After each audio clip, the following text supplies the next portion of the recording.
He brought an entire industry to its knees.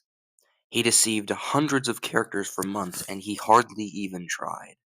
Sometimes the most evil villain is not always the most obvious one, and that's what makes this cute little bunny rabbit great.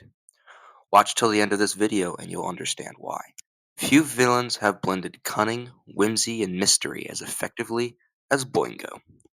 At the heart of Hoodwinked, a underrated animated movie, is arguably the most deceptive villain in animated film history, Boingo, the seemingly innocuous bunny with a truly sinister plan. Today, we'll dive deep into his character, his secrecy, ideas, motivations, and the execution of his nefarious plot. You and me, let's uncover what makes Boingo such an amazing bad guy. So, when we first meet Boingo, he's just another guy in the forest. Cheerful demeanor, innocent charm, they fit perfectly with his role as a cute little bunny rabbit. And he's also the Muffin Man's assistant, which makes sense because it seems every business in this world is dedicated to making goodies of some kind, which is not good for the economy, let's be honest here. He's the quintessential harmless bunny, with wide eyes and a squeaky voice that disarmed not only me and the rest of us viewers, but almost all of the creatures around him. But that is the true brilliance of Boingo's introduction. He's so unassuming that suspicion never falls on him. Oh, he slips up a couple of times throughout the film, but because he's a quote unquote cute little bunny rabbit, he never gets caught. His secrecy is his greatest weapon. Throughout the story, he plays the part of a slightly quirky friend to Red. He offers advice and interacts with every character at least once during their little adventures. But beneath this brilliant facade, Boingo is orchestrating a much larger scheme. He wants respect, and he wants to dominate the primary industry of the forest, baked goods. And his ability to blend into the background, to seem unimportant, allows him to gather information and manipulate events without ever drawing attention to himself. It's a classic example of a wolf in sheep's clothing.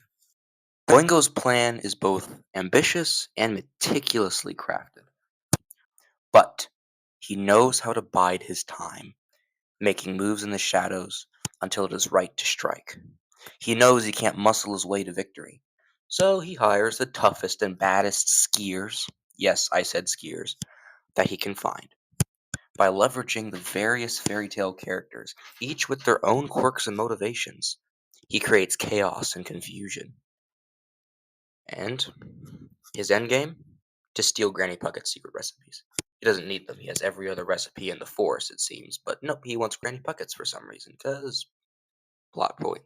It's a scheme that's as absurd as it is brilliant, and it fits in with his character and the story perfect, which is what makes us love this film so much.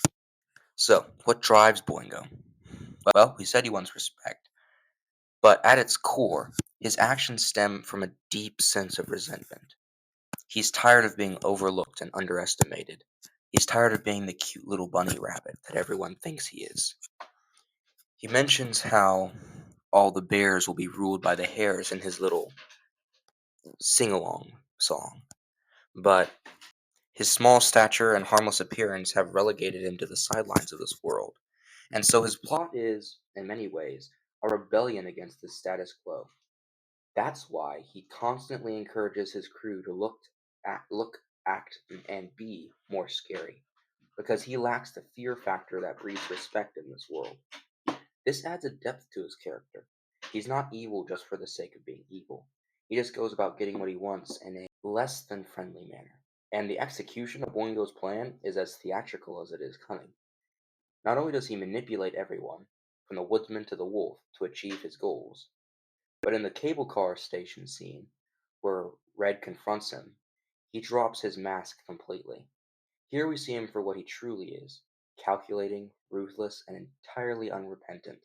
Yet, even in this moment, his charm does not entirely fade, making him a villain we all love to hate. Boingo's story is a fascinating tale about the dangers of ambition unchecked by morality. His willingness to exploit and harm others in pursuit of his goals mirrors real world figures who prioritize profit over people. Yet his downfall also serves as a reminder that no matter how clever the plan, Hubris and overconfidence can undo even the most meticulous schemes. If you want a life lesson from Boingo, one that you can apply to your everyday actions, and one that you can apply to his basically, if you want to apply his genius to your everyday life, sometimes the best idea is not to be seen. Show is not always the right move. Sometimes you need to make moves in the shadows to win, and that is what makes Boingo an excellent villain.